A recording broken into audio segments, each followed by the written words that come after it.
Pastors today, your pushback channel, and thank you for joining this audio live stream. Please listen to this presentation as you would a radio broadcast.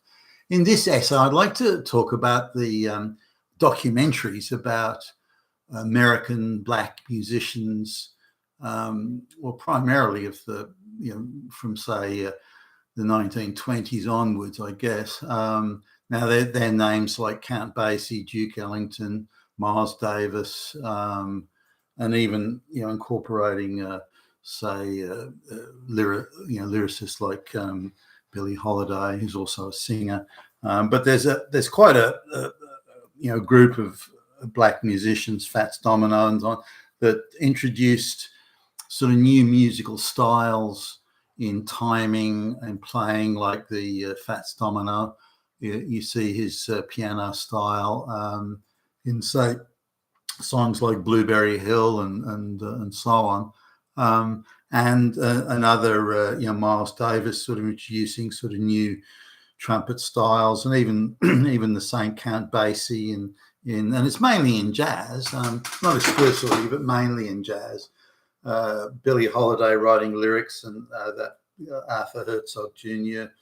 writing music, and you see that in, say, the song "All of Me," and so there's a lot of stuff to look at and explore and appreciate that was developed and created by these black musicians, so documentaries about them are worthwhile. Now, I'm a very untalented musician, but I nonetheless have an interest in these things. I like to look at how musical styles developed, how particular artists may have developed their style, how they structured their songs, and all that sort of, if you like, the technical stuff that may not be of interest to everybody. If you're doing a documentary about somebody who's famous as being a musician, and that their unique style that they developed, then surely you would go and cover that. So when I see a documentary about these people, these musicians, then I go, oh, that could be interesting, and I'll have a look. So it's disappointing in the extreme when you look at these documentaries and find that they've been used as a platform for race hustling and race grifting. Not only that, but they're blatantly telling lies and engaging in misrepresentations, and they're just, again, race hustling and grifting on steroids. And I don't know why. Now, while they're saying that these people are victimized through racism and wicked white folks and so on, the white managers and white venue managers and so on are booking them to do shows. So I don't know where the racism is in that. Now, if you look at someone like Fats Domino, that even in the early 1950s, he was making something in the order of $10,000 a week. Now, in the 1950s, that was serious money. Serious money in the 1950s. So this idea that all these guys were being put upon and they were treated like slaves and being paid pennies for working their ass off, that's bullshit. It's bullshit. They were very well paid musicians and songwriters and so on. And people like Count Basie, he had like a bus and that he owned, and they toured all around the place doing gigs for several many months of the year. In fact, sometimes they were working 40 weeks of the year and going doing gigs. Now, Count Basie owned a very nice house with a swimming pool and the whole 9 yards in New York, in what was an upper middle class area. So this idea that, again, that he was oppressed and he was sent to the slums and he couldn't couldn't walk down the street or something, that's all nonsense, absolute nonsense. Now, they try and introduce things like, this is something that particularly irritates me now. Some of these, again, they're quite big stars back in the day. They can certainly fill out a venue, and they're well paid for doing this. And they travel around with their own orchestra. And Count Basie, as an example, he could fill up a whole bus with his crew and his instruments and the like. So they travel around all over the place. Now, they don't need to travel to the South, to the segregation states in the 1950s. They've got plenty of work in New York and Massachusetts, New Jersey, up in the Northeast, where they can can go into any venue and go into any hotel and this sort of thing, or most hotels. Now, so they go into the segregationist South, and where they know what the laws are, they know this situation. They go there and complain that, oh, that's terrible, the segregation. Well, why go there? You don't need to go there. So they're giving up better paid gigs in New York, for example. They're giving those up. Nah, we don't want those well paid gigs.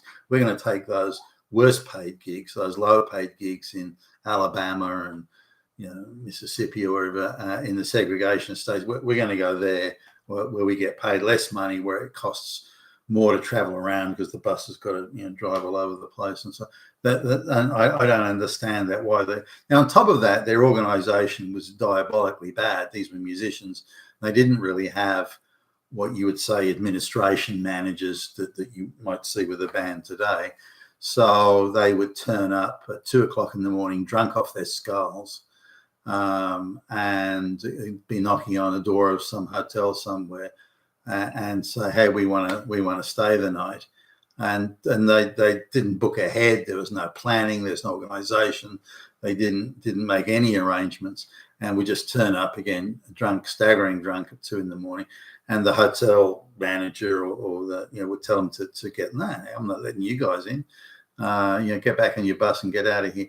Racism, Nazis, fascist, Hitler. And so no, it wasn't. It means you guys didn't organise. You didn't book ahead. And anywhere you turn up at 2:00 in the morning, staggering drunk, shouting and screaming, you're not going to, hardly any hotel would ever let you in. So, but we want to stay in the nice hotels that the white people stay in. Well, and so it was that they were creating the problem that they could then complain about. It's racism. It's not that we're piss poor at organising ahead and planning ahead. No, it's not that. They would also claim again that they were being denied food at say roadside diners and things like that. But it's again, you need to.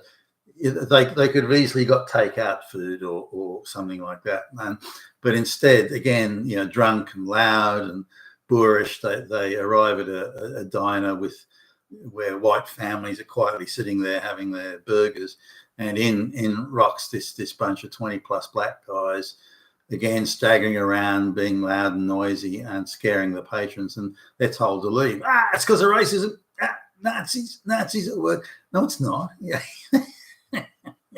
You could have been a lot better behaved. You could have turned up sober instead of drunk. There's a whole lot of things you could have done to make your own life easier.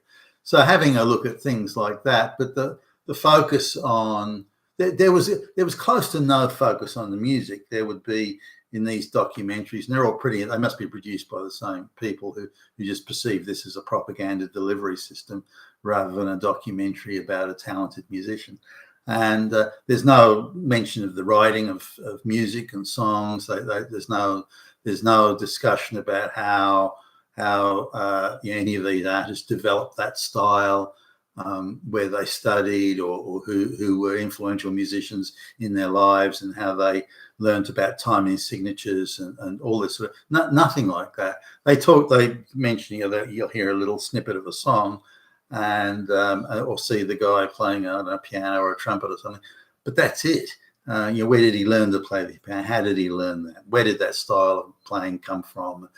All this sort of thing they just don't bother with. Yet this is the essence of this is why that guy was famous. This is why he's well known, because of these things, and yet the documentary barely touches on it at all, if at all, and instead talks about, now there's talk about the home life or but even then it's sanitized. Some of these guys have been married a gazillion times and had endless affairs and that sort of thing. That's just airbrushed out of the thing to make the guy. So again, when you look at this, also the amount of musicians that in the crew that were talented musicians but had problems with drugs and alcohol and these sorts of things. These had a big effect on the hotels they were in and the places they could go and eat and so on. So they airbrush all that out and say that any problem they ever had anywhere was straight racism. That's it. Evil white people, racist, bang, done. And again, that's repeated so many times. Also, the way they talk about segregation in again some of these southern states, such as Alabama. But they don't. There's no question. Well, if it's that bad and so terrible, why did you go down there when you had plenty of gigs in New York you could have done? I mean, it cost you more to do it. You paid less to do it. Why did you go? You go to these places, behave abominably, again, staggering around drunk and so on, turning up at 2 a.m. Don't plan ahead to where you're going to stay and where you're going to do nothing at all to help your situation. Then complain about how evil the white people are. No, I don't buy that. What did you do to make your life easier? What did you do to plan ahead and organise your hotel accommodation and the like? And they complained, sometimes we had to sleep on the bus. Well, you haven't booked anywhere, you've arranged nothing, and then you find yourself at 4 o'clock in the morning thinking, where are we going to stay? Oh, I don't know. So, of course, you're going to end up sleeping in the bus if your planning and organisation is that piss poor. But anyway, and that's sort of, very selective, very, very selective cherry picking, simply to try and project this thing of, those evil white fascists. And so, no, I don't buy that. No. So anyway, the things that I would like to see, and I'm sure other people interested in these musicians who in their way were musical innovators and talented and gifted in playing musical instruments or doing arrangements or singing or whatever it was, is to go into how they came to be so influential in the music industry and how they developed those styles that gave them that recognition that in turn gave them the fame that they were, like Fats Domino, getting paid $10,000 a week in the 1950s. They weren't being oppressed. Far from it. They were lauded and treated as great musicians and performers and songwriters, which they were. So I think it's a crying shame that anything to do with black people and that has simply been hijacked by the race hustling, race grifting crowd who sell these people short. Their greatness as musicians and innovators in the musical field is just ignored and glossed over, just so they can do cheap race hustling and grifting. It's very sad. You've been with Tacitus today, your Pushback channel. Thank you for listening.